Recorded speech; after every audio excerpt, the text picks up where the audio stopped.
अस्सलाम वालेकुम, मैं हूं फैसल तारड़। खबरें जी आज बहुत ज्यादा थी। पेशावर के अंदर पीटीआई का एक बड़ा जलसा हुआ, काफी हिटेड तकरीरें हुई, डीजीआईएसपीआर को जवाब दिया गया।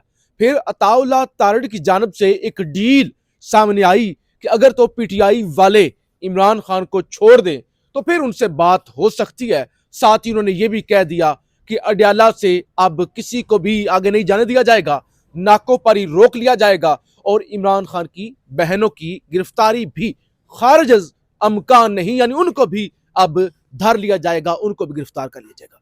और भी बहुत ज्यादा खबरें थी, लेकिन अचानक अचानक स्क्रॉल करते करते ट्विटर पर जी एक वीडियो सामने आती है। मुल्क के मारूफ यूट्यूबर डक्की भाई, सादुर रहमान उनका नाम है, डक्की भाई के नाम से दुनिया उनको जानती है। और मैंने कभी भी, बल्कि हो सकता है ज़ीशान नूर साहब ने भी कभी उनका कंटेंट पसंद ना किया हो, कभी नहीं पसंद किया होगा। बच्चे देखते हैं, हर किसी की अपनी चॉइस है, कोई पसंद करे या ना पसंद करे। लेकिन जैसे ही वो क्लिप सुनना शुरू की, 2-2.5 मिनट की क्लिप थी जिसके अंदर वो रो रहे थे, वो बता रहे थे कि एफआईए के झेली अदारे ने उनसे किस तरह से दिहाड़ियां लगाई, किस तरह से फैमिली को टॉर्चर किया, उनकी नौजवान बीवी को किस तरह से हरासा किया। तो यानी खून खोल उठा ना। मरियम नवाज एक खातून, लाहौर के अंदर ये सब कुछ होता रहा, हर रोज टीवियों पर खबरें चलती थी। ये कोई ऐसा केस नहीं था कि किसी को पता ही ना हो कि क्या हो गया है। मरियम नवाज, मरियम औरंगजेब, वो एक तीसरी खातून है, हिना परवेज भट्ट, वो कैमरे लेकर पहुंची होती है, कहीं पे कुछ वाकया हो जाए तो किसी को पता ही नहीं चला। जनाब वो 53 मिनट की वीडियो थी जो मैंने और ज़ीशान नूर साहब ने भी गाड़ी के अंदर बैठ के देखी। यार वो तो छोड़ देना पीटीआई के साथ क्या हो रहा है, छोड़ दे किसी और के साथ क्या हो रहा है, या जेल के अंदर क्या होता है। वो एक वीडियो डकी भाई की पूरे निजाम और इस निजाम के अंदर जो करप्ट अशराफिया है, और यानी करप्ट वो अदारे जिन्होंने लोगों का तहफ्फुज करना होता है, कितने बड़े दिहाड़ीबाज है, कितने बड़े 2 नंबर है, सर उसने अखीर कर दी। खैर खबरें बहुत ज्यादा थी, उन पर हमने बात करनी थी, लेकिन ज़ीशान नूर साहब ये जिन्होंने बिग ब्रदर का जिक्र किया, एजेंसीज का जिक्र किया, वो जो डायरेक्टर, एडिशनल डायरेक्टर साहब थे, उन्होंने जिस तरह से 2 नंबरी के साथ 9 करोड़ रुपया उनका हथियार लिया, इस सवाल से जरा बताएं क्या उन्होंने बताया, क्या समझ आई आपको? जी बहुत शुक्रिया फैसल साहब। देखें, जो एफआईए या एनसीसीआईए है ना, इसका एक वतीरा बन चुका है कि इनकी नजरें होती हैं लोगों की जेब के ऊपर, इनकी नजरें होती हैं बैरून मुल्क जाने वाले नौजवान जो तालिब इल्म जाते हैं स्टडी के हवाले से, या बाकी जो कारोबारी लोग जाते हैं, उनकी जेबों के ऊपर, उनके यूरो के ऊपर, उनके रियाल के ऊपर, उनके डॉलर्स के ऊपर इनकी नजरें होती हैं। बेवजह लोगों को एयरपोर्ट से उतारा जाता है, उनसे पैसे लिए जाते हैं। लेकिन मखसूस जो आपने बात की ना सादुर रहमान और डक्की भाई की, आपने कहा कि शायद किसी को कंटेंट पसंद हो या ना हो। इस वक्त हम बात कर रहे हैं उनकी आज की वीडियो के हवाले से, लेकिन मैं आपको बड़ी ईमानदारी से ये बात कर रहा हूं कि आज पहली दफा मैंने उनकी वीडियो जो है आपके साथ गाड़ी में बैठ के देखी है। इससे पहले मैंने कभी नहीं देखी। कोई छोटी मोटी रील आ जाए स्क्रॉल करते रहता बात है, नहीं तो मैंने कभी उनकी वीडियो नहीं देखी, मुझे उनके कंटेंट कभी नहीं पता। लेकिन बतौर इंसान हम बात कर रहे हैं। देखें, जिस तरीके से लाहौर के अंदर एनसीसीआईए के वो करप्ट अफसरान, वो सरफराज चौधरी, वो शोएब रजाक और वो असिस्टेंट डायरेक्टर, डिप्टी डायरेक्टर और सब इंस्पेक्टर लेवल के जो 11 अफसरान थे, जो इस वक्त उन्हीं की इदारे की कस्टडी के अंदर, यानी कि एंटी करप्शन ने उन्हें पकड़ के ट्रायल किया हुआ है सारा मामला, वो सारा मुद्दा कौम के सामने आया इस केस की वजह से। लेकिन देखें कि यार एक ऐसा अदारा जो एक जैली विंग बनाई एफआईए की, जिसने बेसिकली इन फ्रॉड को रोकना है, जो लोगों के साथ फ्रॉड किया जाता है, जो लोगों के साथ डिजिटल फ्रॉड किया जाता है, लोगों के बैंक अकाउंट से, लोगों की दूसरी जो एप्स हैं, जैज कैश, इजी पैसा एंड सो ऑन, उनमें से जो लोगों के साथ सादा लोगों के साथ फ्रॉड किया जाता है, उनको रोकने के लिए ये इदारा बनाया गया।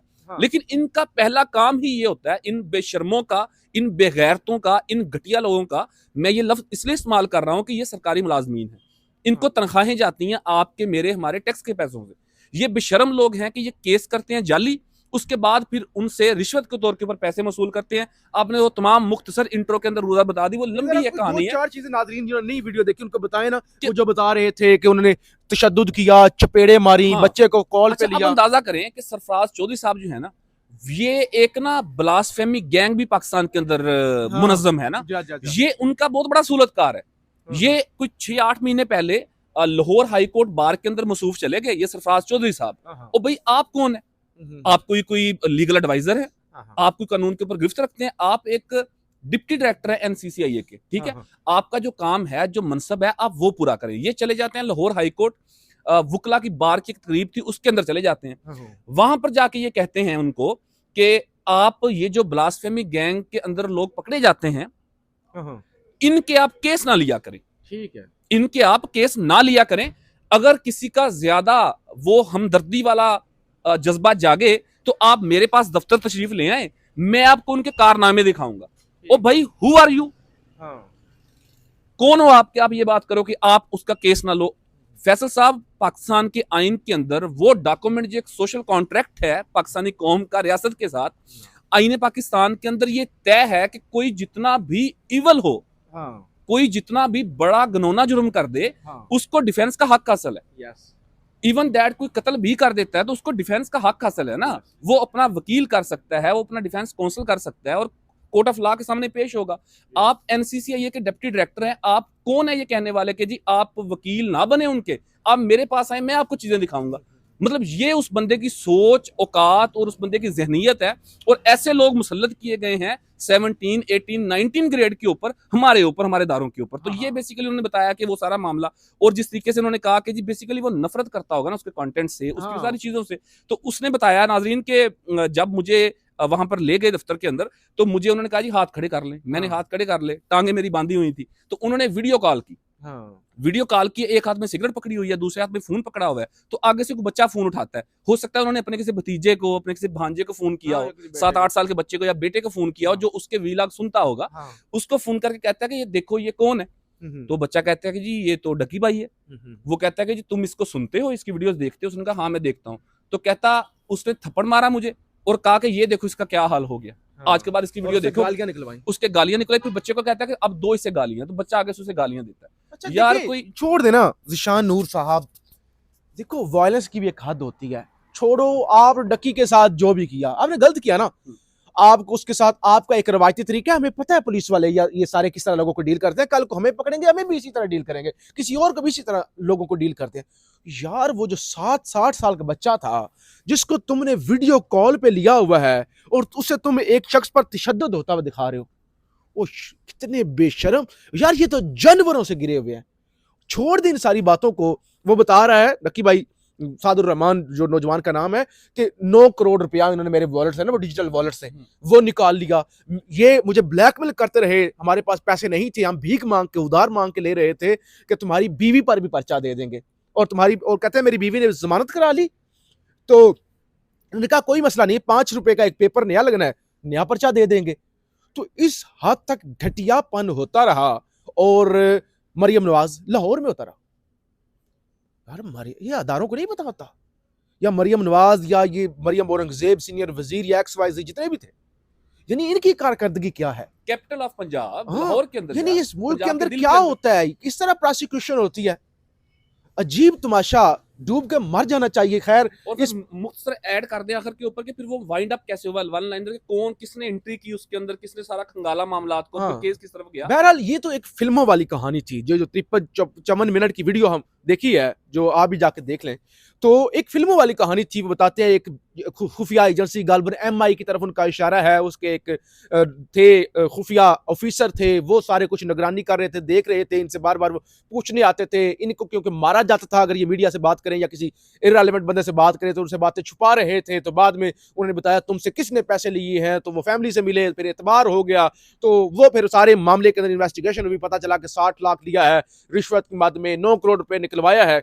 तो वो बताते हैं कि बिग ब्रदर, हमने उनका नाम वीडियो के अंदर यानी नाम ओरिजिनल नहीं बताया, तो उनका ताल्लुक खुफिया एजेंसी था। आप वन लाइनर फैसल साहब ये कह दें कि वो जो एनसीसीआईए के अफसरान थे, जो डिप्टी डायरेक्टर थे या उसके इन्वेस्टिगेशन अफसर थे, वो उन्हें कहते थे कि यार तुम्हारे पीछे तो तमाम एजेंसियां हैं, तुम्हारे पीछे तो MI है, ISI है, IB है, तमाम नाम लेके पैसे लिए। तो जब ये इंटेलिजेंस सुपीरियर इंटेलिजेंस एजेंसीज को पता चला कि यार हमारे नाम के ऊपर एनसीसीआई के अफसरान पैसे ले रहे हैं, हाँ, तो फिर एमआई के एक ऑफिसर, उनकी टीम इन्वॉल्व हुई, हाँ, वो मिली और फिर ये सारा मामला हुआ और फिर वो 11 के 11 जो ऑफिसर्स थे वो इस वक्त जेल के अंदर हैं, सस्पेंड हैं, उनका ट्रायल हो रहा है और उसी की बुनियाद के ऊपर मजीद कोई थोड़ा बहुत फैसिलिटेट हुआ, इंसाफ के तकाजे पूरे हुए और वो नौजवान जो सादुर रहमान जिसकी हम बात कर रहे हैं उसको फिर उसके लिए आसानी हुई ट्रायल के अंदर ना। तो बेसिकली ये इस वजह से हुआ कि उन लोगों के नाम इस्तेमाल किया जा रहा था, अदरवाइज हाँ, अब सैकड़ों हजारों लोगों की प्रोसिक्यूशन होती है पुलिस के अंदर, एफआईए के अंदर, तो क्या क्या गुल खिलाते होंगे ये हमारे